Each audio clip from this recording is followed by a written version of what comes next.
നമസ്കാരം. ഈ ഭക്തിസാന്ദ്രമായ ഈ സായം സന്ധ്യയിൽ ഗീതാധ്യായനം നടത്താൻ വേണ്ടി ഇവിടെ എത്തിച്ചേർന്ന ശാന്തിപഥത്തിലെ സഹയാത്രികരെ, സജ്ജനങ്ങളെ, ഈ ഗീതാധ്യായനം നടത്താൻ വേണ്ടി എന്നും എനിക്ക് പ്രോത്സാഹനവും പ്രചോദനവും നൽകുന്ന നമ്മുടെ ഈ ശാന്തിപഥം എന്ന ആത്മീയ സരണിയുടെ അമരക്കാരൻ ശ്രീ ദിനേശ് സാറിൻ്റെ ഹൃദയ കവാടത്തിൽ നിന്നും അടർത്തിയെടുത്ത 1000 കമലദളങ്ങൾ, നന്ദിയുടേതായ കമലദളങ്ങൾ വർഷിച്ചുകൊണ്ട് ഗീതയുടെ ഏറ്റവും പ്രധാനമായ അധ്യായമായ 2-ാം അധ്യായത്തിലെ 11-ാമത്തെ ശ്ലോകം തൊട്ടാരംഭിക്കുകയാണ്. നേരത്തെ ഇതിൻ്റെ പരിചയപ്പെടുത്തലിൽ പറഞ്ഞിട്ടുണ്ട്. ഏറ്റവും പ്രധാനപ്പെട്ട അധ്യായമാണ് സാഖ്യയോഗം, 2-ാമത്തെ അധ്യായം. അതിൽ തന്നെ ഭഗവാൻ ഉപദേശ രൂപേണ അർജുനനോട്, തൻ്റെ ശിഷ്യനായി മാറിയ അർജുനനോട് ഉപദേശ രൂപേണ ഉപദേശം നടന്നതാണ് 11-ാമത്തെ അധ്യായം. പശ്ചാത്തലം നമുക്ക് എല്ലാവർക്കും അറിയാവുന്നതാണ്.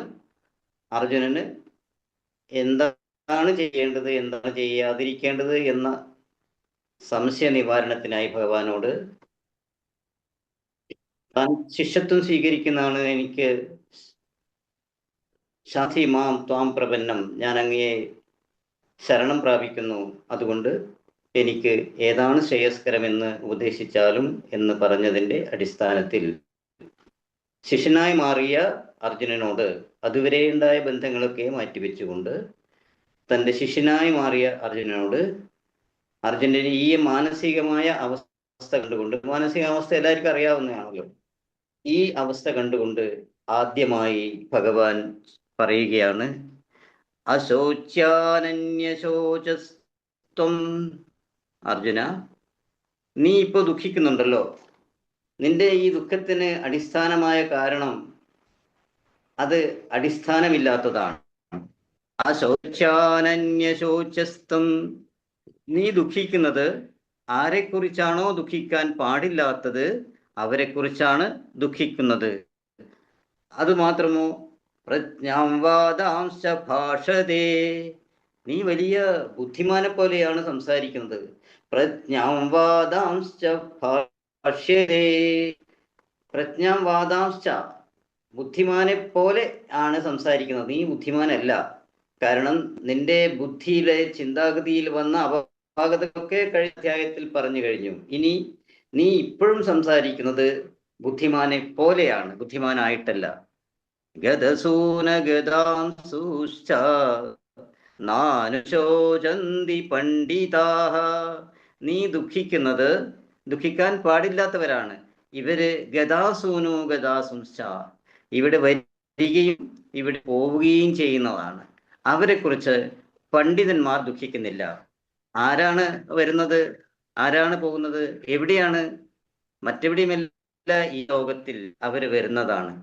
ആ ലോകത്തിൽ വരികയും പോവുകയും ചെയ്യുന്ന ആളുകളെ കുറിച്ച് നീ ദുഃഖിക്കേണ്ടതില്ല. ത്വം അശോച്യാൻ അനുശോചാഃ പ്രജ്ഞാം വാദാംശ്ച ഭാഷതേ, പറയുകയാണ്, ത്വം അശോച്യാൻ അനുശോചാഃ, നീ ശോചിക്കാൻ പാടില്ലാത്തവരെ കുറിച്ച്, ശോചിക്കേണ്ടതില്ലാത്തവരെ കുറിച്ച് ദുഃഖിക്കുന്നു. പ്രജ്ഞാവാദാംസ ഭാഷ്യതേ ഗതസൂനു അഗതാസൂനു പണ്ഡിതാഃ അനുശോചന്തി, അങ്ങനെയുള്ള ആളെക്കുറിച്ച് പണ്ഡിതന്മാർ അനുശോചിക്കുന്നില്ല. നീ പണ്ഡിതനെ പോലെയാണ് സംസാരിക്കുന്നത് എങ്കിൽ പോലും ഇത്തരം ആളുകളെ കുറിച്ച് പണ്ഡിതന്മാർ ശോചിക്കുന്നില്ല, ദുഃഖിക്കുന്നില്ല. അർജുന, ത്വം അശോച്യ അനുശോച്യ പ്രജ്ഞാവാദാംശ്ച ഭാഷസേ ഗതാസൂനു അഗതാസൂനുശ്ച പണ്ഡിതാഃ അനുശോചന്തി. അതാണ് അതിൻ്റെ അന്വയം. എന്താണ് പണ്ഡിതാഹ എന്ന് പറയാൻ കാരണം? പണ്ടാഹ, പണ്ട എന്ന് പറയുന്നത് ആത്മീയജ്ഞാനം. ആ ആത്മീയ ജ്ഞാനം ഉള്ളവരാണ് ഈ കാര്യം അറിഞ്ഞുകൊണ്ട് ദുഃഖിക്കാതിരിക്കുന്നത്. ഏത് കാര്യം? ഗതാസൂനു ഗതാസൂംശ്ച, ഏറ്റവും പ്രഥമമായ ഏറ്റവും പ്രാധാന്യമർഹിക്കുന്ന ഒരു പദമാണ് ഗതാസൂനു ഗതാംശുജ നാനശോചന്തി പണ്ഡിത. ഇവിടെ ഈ ലോകത്തിൽ വന്ന ആളുകൾ ജീവിക്കുന്നു, മരിക്കുന്നു, അവരെക്കുറിച്ച് നീ ദുഃഖിക്കേണ്ട കാര്യമില്ല. കാരണം അത് അവരുടെ കർമ്മഗതിക്കനുസരിച്ച് അവർക്ക് മരണമുണ്ടാകും. ആ മരണം ലോകനിയതിയാണ്. മരിക്കാത്തവർ ആരും തന്നെ ഇല്ലല്ലോ. അതുകൊണ്ട് മരിക്കുന്നതിനെ കുറിച്ച് നീ ദുഃഖിക്കേണ്ടതില്ല. മറ്റുള്ളവരെ കൊല്ലുന്നതിനെ കുറിച്ച് നീ ദുഃഖിക്കേണ്ടതില്ല. ഇവിടെ വേറൊരു അർത്ഥം കൂടിയുണ്ട്. അത് ഭൗതികമായ തലത്തിലുള്ള അർത്ഥമാണ്. നീ അർജുന ആരെയാണ് കൊല്ലാൻ ആഗ്രഹിക്കുന്നത്, കൊല്ലാനായിട്ട് മടിക്കുന്നത്, ആരെ കൊല്ലുന്ന കാര്യത്തിലാണ് നിനക്ക് ദുഃഖമുണ്ടാകുന്നത്? മറുപക്ഷത്തുള്ളത് ഭീഷ്മർ, മറുപക്ഷത്തുള്ളത് ദ്രോണർ. ഈ ഭീഷ്മരും ദ്രോണരും നിങ്ങളുടെ പത്നി ദ്രൗപദിയെ കൗരവ രാജധാനിയിൽ വെച്ച് അവരുടെ വസ്ത്രാക്ഷേപം ചെയ്യുമ്പോൾ ഒന്നും നിഷേധിക്കാതെ, ഒന്നും പ്രതികരിക്കാതെ തലകുനിച്ച് ഇരുന്നവരല്ലേ ഇവരെ നീ വധിക്കുന്നതിന് നീ മടിക്കേണ്ടതുണ്ടോ എന്ന് ഭൗതിക തലത്തിൽ. മറ്റേത് പണ്ഡിതന്മാർ കാണുന്ന ആധ്യാത്മിക തലത്തിൽ. ആ പണ്ഡിതന്മാർ കാണുന്ന ആധ്യാത്മിക തലം എന്താണ് എന്ന് നമ്മുടെ 7-ാമത്തെയും 8-ാമത്തെയും 9-ാമത്തെ അധ്യായത്തിൽ അക്ഷരബ്രഹ്മയോഗത്തിലൊക്കെ വളരെ വ്യക്തമായി കാണിക്കുന്നുണ്ട്. അതുകൊണ്ട് ഇപ്പോൾ അത് സൂചിപ്പിക്കുന്നു എന്ന് മാത്രം. അടുത്ത ശ്ലോകം 12-ാം ശ്ലോകം. നത്വേവാഹം ന ജാതു നാസം നത്വാ ജനാധിപാഃ ന ചൈവ ന ഭവിഷ്യാമി സർവേ വയമതഃ പരം. അഹം ഞാൻ, ജാതു ഒരിക്കലും, ന ആസം ഇല്ലാതിരുന്നിട്ടില്ല, ത്വാം നീയും, ന ആസ ഇതിനാ ഇല്ലാതിരുന്നിട്ടില്ല, ഇമേ ജനാധിപഃ ഈ കാണുന്ന യുദ്ധക്കളത്തിൽ കാണുന്ന ജനാധിപന്മാരും രാജാക്കന്മാരും മുമ്പും ഉണ്ടായിരുന്നവരാണ്. വയം സർവേ നാം എല്ലാവരും അധഃ പരം ദേഹം നശിച്ചതിന് ശേഷം ഭവിഷ്യാമി ഇതി ചന. നമ്മൾ ഇപ്പൊ നമ്മുടെ ഈ യുദ്ധത്തിൽ അഥവാ മരിച്ചാൽ തന്നെ നമ്മുടെ ദേഹം നശിച്ചാലും ഇനി ഭാവിയിൽ ഇല്ലാതിരിക്കുന്നില്ല, നമ്മൾ വീണ്ടും ജനിക്കും. അപ്പോൾ ഇത് ഒരു ഇടത്താവളം മാത്രമാണ്. ഇപ്പോൾ നമ്മൾ കാണുന്നത് ഒരു സ്ഥായിയായ ഭാവമല്ല, ഇടത്താവളം മാത്രമാണ്. ഇവര് ഈ കാണുന്ന ജനാധിപന്മാർ രാജാക്കന്മാരടക്കം നേരത്തെ ഉണ്ടായവരാണ്. അവർ ആ കാലം മരിച്ചതിന് ശേഷം ഇപ്പോൾ വീണ്ടും ഉണ്ടായി. ഇനി അഥവാ മരിച്ചാൽ തന്നെ വീണ്ടും അവർ ഉണ്ടാകും. അതുകൊണ്ട് നീ അതിനെക്കുറിച്ച് ദുഃഖിക്കേണ്ടതില്ല. അന്വയം നാഹം ജാതു ന ആസ ത്വാം ന അസ ഇതിന ഇമേ ജനാധിപ ന ആസ ഇതിന വയം സർവേ അധഃ പരം ഭവിഷ്യ ഇതി ജനാഃ. ഞാൻ ഒരിക്കലും ഇല്ലാതിരുന്നിട്ടില്ല, നീയും ഇല്ലാതിരുന്നിട്ടില്ല, ഇവിടെയുള്ള എല്ലാ രാജാക്കന്മാരും ഇല്ലാതിരുന്നിട്ടില്ല, നാം എല്ലാവരും ദേഹം നശിച്ചതിന് ശേഷം ഇല്ലാതിരിക്കുന്നുമില്ല. അതാണ് അതിന്റെ അർത്ഥം. 13-ാമത്തെ ശ്ലോകം. ദേഹിനോസ്മിൻ യഥാ ദേഹേ കൗമാരം യൗവനം ജരാഃ തദാ ദേഹാന്തര പ്രാപ്തിർ ധീര തത്ര ന മുഹ്യതേ. എന്താ പറയുന്നത്? നീ മരിക്കുന്നതിനെ കുറിച്ച് പേടിക്കേണ്ടതില്ല. കാരണം ജനനവും മരണവും ഉണ്ടാകും. ഏതുപോലെ? ദേഹിനാഹ ദേഹാഭിമാനമുള്ള ജീവൻ, അസ്മിൻ ദേഹേ ഈ ദേഹത്തിൽ, കൗമാരം യൗവനം ജര യഥാ ഈ ദേഹത്തിൽ ഏതുപോലെയാണോ കൗമാരവും ബാല്യവും കൗമാരവും വാർദ്ധക്യവും ഒക്കെ ഉണ്ടാകുന്നത്, തഥാ അപ്രകാരം പോലെ ദേഹാന്തരപ്രാപ്തി അന്യദേഹത്തെ പ്രാപിക്കുന്നു. തത്ര ധീര ന മുഷ്യതി അത് മനസ്സിലാക്കിയ ധീരൻ അറിവിന്റെ ആളുകൾ, അറിയുന്ന ആളുകൾ, അത് അറിയുന്ന ആളുകൾ അതിനെക്കുറിച്ച് മോഹിക്കപ്പെടുന്നില്ല. എങ്ങനെയാണ് പറയുന്നത്? ദേഹിനോസ്മിൻ യഥാ ദേഹേ നമ്മുടെ ദേഹത്തിൽ കൗമാരമുണ്ടാകുന്നു, വാർദ്ധക്യം. അതും നമ്മുടെ അറിവ്, നമ്മുടെ കഴിവിന്, നമ്മുടെ കൺട്രോൾ, നിയന്ത്രണത്തിന് അപ്പുറത്താണ്. ബാല്യം ഉണ്ടാകും, നമുക്ക് കൗമാരം വേണ്ടെന്ന് പറയാൻ പറ്റുമോ? ഇല്ലല്ലോ. കൗമാരം വന്നാൽ വാർദ്ധക്യം വേണ്ടെന്ന് പറയാൻ പറ്റുമോ? ഇല്ലല്ലോ. അത് ലോകനിയതിയാണ്, അത് നമ്മുടെ നിയന്ത്രണരഹിതമാണ്. അതുപോലെ നമ്മുടെ ജനനവും നമ്മുടെ മരണവും ഒക്കെ നമ്മുടെ ഇച്ഛകൾക്കും അതീതമാണ്. അതുപോലെ ദേഹിനാഹ അസ്മിൻ ദേഹേ കൗമാരം യൗവനം ജര തഥാ ദേഹാന്തരപ്രാപ്തിയും തത്ര ധീരാന മുഖ്യതേ. അങ്ങനെയുള്ള ധീരന്മാർ ഇതേക്കുറിച്ച് മോഹിക്കപ്പെടുന്നില്ല, ഇതിനെക്കുറിച്ച് ദുഃഖിക്കുന്നില്ല. അർത്ഥം, ദേഹാഭിമാനിയായ ജീവൻ ഈ ദേഹത്തിൽ കൗമാരം, യൗവനം, ജര, വാർദ്ധക്യം എപ്രകാരമാണോ ഉണ്ടാകുന്നത് അപ്രകാരം തന്നെ അന്യശരീരങ്ങളെ സ്ഥാപിക്കുന്നു. ആത്മാവ് നിത്യമാണെന്നറിഞ്ഞ ഒരാളിന് ആത്മാവ് നശിക്കുമെന്ന ചിന്തയും ഉണ്ടാവില്ല. കാരണം ആത്മാവ് അനശ്വരമാണ്, നശിക്കാത്തതാണ്. മാത്രാസ്പർശാസ്തു കൗന്ദേയ, 14-ാമത്തെ ശ്ലോകം. മാത്രാസ്പർശാസ്തു കൗന്ദേയ ശീതോഷ്ണസുഖ ദുഃഖദ ആഗമാവായിനോ നിത്യം ത്വാം തിദിശസ ഭാരതാഃ. എന്താ പറയുന്നത്? ഹേ കൗന്ദേയ, മാത്രാസ്പർശാത്തു, ഇന്ദ്രിയങ്ങളുടെ വിഷയമായിട്ടുള്ള കാര്യങ്ങൾ എന്താണ്? ശീതോഷ്ണ സുഖദുഃഖം, ശീതം, ഉഷ്ണം, സുഖം, ദുഃഖം ഇവയെ ആഗമാപായിന വന്നുകൊണ്ടും പോയിക്കൊണ്ടിരിക്കും. അനിത്യാഹ, നിത്യങ്ങളല്ലാത്തതുമാണ്, അനിത്യമാണ്. ഈ ശീതോഷ്ണ സുഖദുഃഖങ്ങൾ നിത്യമല്ല. അതായതുകൊണ്ട് താൻ ആ ശീതോഷ്ണങ്ങളെ ഹേ ഭാരത സഹിച്ചാലും. ഏതുപോലെ? ഒരു ഉദാഹരണം, നമ്മുടെ ശരീരത്തിൽ ഹേ കൗന്ദേയ മാത്രാ സ്പർശാത്തു ശീതോഷ്ണ സുഖ ദുഃഖദം ആഗമാപായിന അനിത്യാഹ അതാ താൻ ഹേ ഭാരത തിദിച്ഛ. എന്താണ് പറയുന്നത്? ഇന്ദ്രിയ വിഷയങ്ങളെ സംബന്ധിച്ച ശീതോഷ്ണ സുഖ ദുഃഖങ്ങൾ, നമുക്ക് ശീതം ഉണ്ടാകുന്നു. ആ ശീതം ഉണ്ടാകുമ്പോൾ, തണുപ്പുണ്ടാകുമ്പോൾ അത് കുറച്ചു കഴിഞ്ഞാൽ മാറും. രാത്രിയിൽ ശീതമുണ്ടാകുന്നു, പകലായാൽ ശീതം മാറുന്നു, ചിലപ്പോൾ ഉഷ്ണമുണ്ടാകുന്നു. അത് സ്ഥായിയല്ല, അത് സ്ഥിരമല്ല. ഈ ശീതം എന്നത് എവിടെയാണ് ഉണ്ടായത്? നമുക്ക് കാണിക്കാൻ പറ്റൂ, അനുഭവിക്കാൻ പറ്റും. ഉഷ്ണം എവിടുന്നാണ്? നമ്മുടെ ശരീരത്തിൽ ഉഷ്ണം എവിടുന്നാണ് ഉണ്ടാകുന്നത്? കാണിക്കാൻ പറ്റൂ, അനുഭവിക്കാൻ പറ്റും.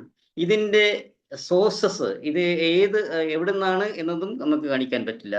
അതുകൊണ്ട് കാണിക്കാൻ പറ്റാത്ത ഒന്നിനെ അത് നിത്യമാണ് എന്ന് വിചാരിക്കാൻ പാടില്ല. അതാണ് പറയുന്നത് മാത്രാ സ്പർശേശ്ചു കൗന്ദേയ. ഒരു മാത്ര, നൈമിഷികമായ ഈ അനുഭവങ്ങൾ നമ്മുടെ ശരീരത്തിൽ സ്ഥായിയല്ല. അതുകൊണ്ട് ശീതോഷ്ണങ്ങളെ സഹിച്ചേ പറ്റുള്ളൂ. ശീതോഷ്ണങ്ങളെ നീ സഹിക്കുക, കാരണം നിന്റെ നിയന്ത്രണത്തിനും അതീതമല്ലാതെ. നമ്മളൊരു കാര്യം ഓർക്കണം, ഈ ശീതോഷ്ണ അങ്ങനെ സഹിക്കണം എന്ന് പറയുന്നതിൽ ആധ്യാത്മികതയുണ്ടും നമ്മുടെ ഭൗതികതയുമുണ്ട്. ശീതോഷ്ണങ്ങളെ സഹിച്ച ഒരു കർമ്മയോഗി നമ്മുടെ ഭാരതത്തിലുണ്ടായിരുന്നു. അദ്ദേഹം ഉത്തരേന്ത്യയിൽ തൻ്റെ സെക്രട്ടറിയും സഹയാത്രികനുമായ സഹപ്രവർത്തകനുമായ മഹാദേവ ദേശായിയുമായി ഉത്തരേന്ത്യയിൽ സഞ്ചരിക്കുകയായിരുന്നു. ഒരു പുഴക്കരിയിൽ ഒരു സ്ത്രീ വസ്ത്രമലക്കുകയായിരുന്നു. ആ വസ്ത്രത്തിൻ്റെ ചെടിയുടെ സാരിയുടെ ഒരറ്റം ശരീരത്തിലുണ്ട്, മറ്റേ അറ്റം അലക്കുന്നു. ആ അലക്കിയ അറ്റം വീണ്ടും ഉടുത്തുകൊണ്ട് ഈ ശരീരത്തിലുണ്ടായ അറ്റം അഴിച്ച് പിന്നീട് അലക്കുന്നു. ഇത് കണ്ട് ചോദിച്ചു, ഇതെന്താണ്? അപ്പോഴാണ് പറയുന്നത്, നിത്യദാരിദ്ര്യമാണ്. ഉടുതുണിക്ക് മറുതുണിയില്ലാത്ത ഒരവസ്ഥയാണ് ഈ ഭാരതത്തിലെ സ്ത്രീകൾക്കുള്ളത്. ആ നിമിഷം മഹാൻ തൻ്റെ ശരീരത്തിലുണ്ടായ മേൽമുണ്ട് പുഴയിലേക്ക് എടുത്തു ചാടിതാ, ഇത് ധരിക്കൂ എന്ന് പറഞ്ഞു. അന്ന് അവിടെ വെച്ചൊരു പ്രതിജ്ഞയെടുത്തു, ഇനി ഈ ഭാരതത്തിലെ കോടി ജനങ്ങൾക്ക് വസ്ത്രത്തിന്റെ പര്യാപ്തത ഉണ്ടാകുന്നത് വരെ ഞാൻ ഒരു തോക്ക് മാത്രമേ ധരിക്കുള്ളൂ എന്ന് പ്രഖ്യാപിച്ച മഹാത്മാവിന്റെ കാര്യം, നമ്മുടെ മഹാനായ രാഷ്ട്രപിതാവിന്റെ കാര്യം ഈ തരുണത്തിൽ ഓർക്കുകയാണ്. ഒരു തോർത്തും മുണ്ട് മാത്രം എടുത്ത് ശീതമായാലും ഉഷ്ണമായാലും അത് മാത്രം അനുഭവിച്ചുകൊണ്ട് സഹിച്ചുകൊണ്ട് ജീവിച്ച ഒരു കർമ്മയോഗി. ഈ ശ്ലോകം പറയുമ്പോൾ അങ്ങനെ ഒരു കർമ്മയോഗി നമ്മുടെ ഭാരതത്തിൽ, നമ്മുടെ സ്വന്തം രാഷ്ട്രപിതാവ്, അദ്ദേഹത്തിൻ്റെ ജീവിത അനുഭവങ്ങൾ ഇവിടെ സൂചിപ്പിക്കുകയാണ്.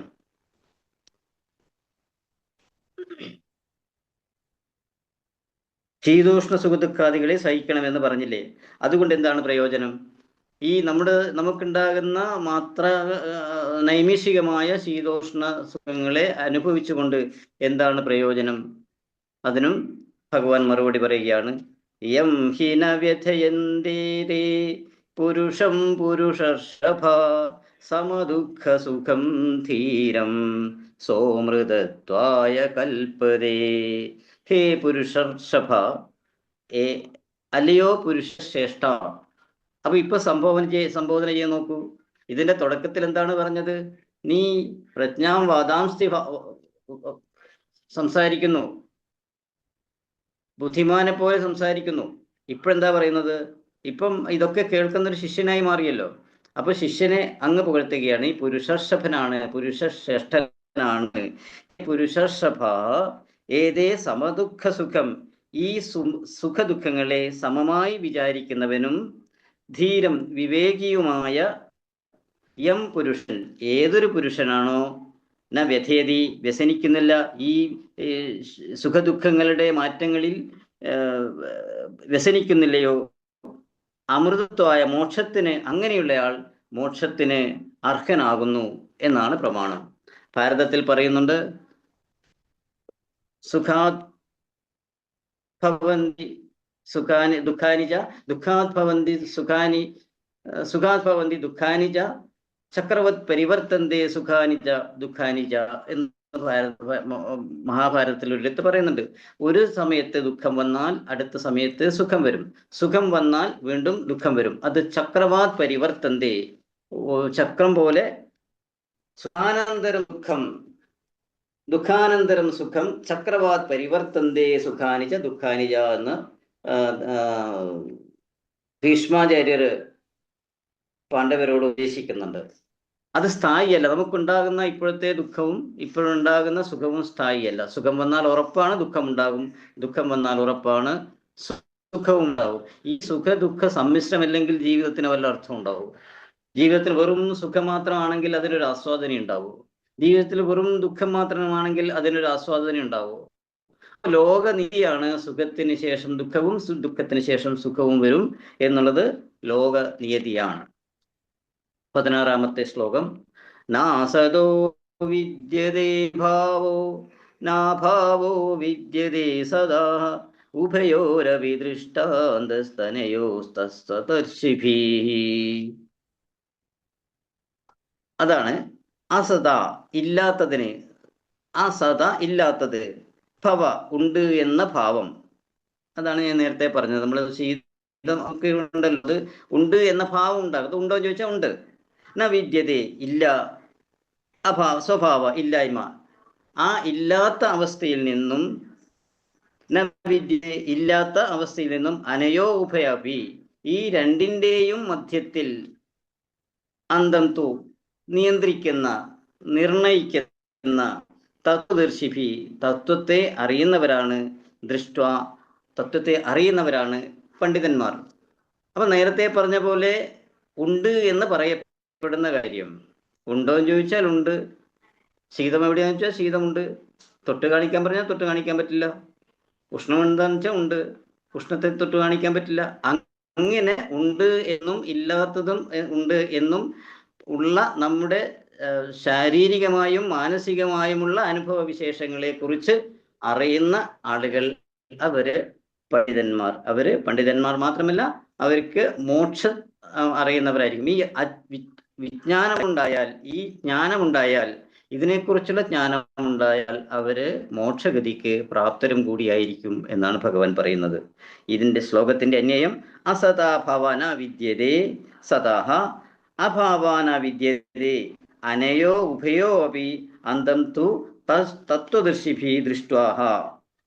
അർത്ഥം, ഇല്ലാത്ത ഒന്നിന് നിലനിൽപ്പില്ല, ഉണ്ട് എന്നതിന് ഇല്ലാത്ത അവസ്ഥയുമില്ല. ഈ രണ്ടിൻ്റെയും നിർണയം തത്വത്തെ അറിയുന്നവനാൽ അറിയപ്പെട്ടിട്ടുണ്ട്. അവരാണ് തത്വദർശികൾ. ഇതൊക്കെ അനിത്യമായിരിക്കുന്നുവെങ്കിൽ പിന്നെ എന്താണ് നിത്യമായിരിക്കുന്നത്? നമ്മൾ നേരിട്ട് അനുഭവിക്കുന്ന ഈ അനുഭവ വിശേഷങ്ങളൊക്കെ അനിത്യമാണ് എന്ന് പറയുന്നു.